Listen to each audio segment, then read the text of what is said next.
Hi students, I'm Rachel. I'm based in Germany and I'm originally from England.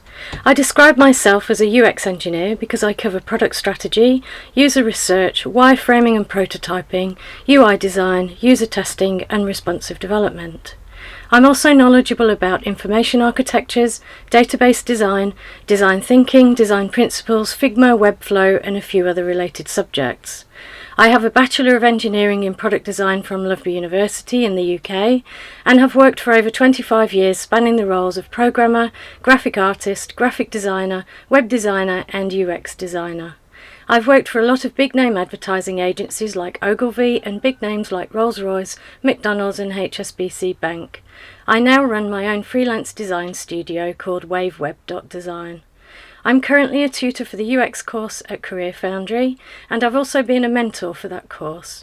I also give private online lessons for people who want individually focused lessons.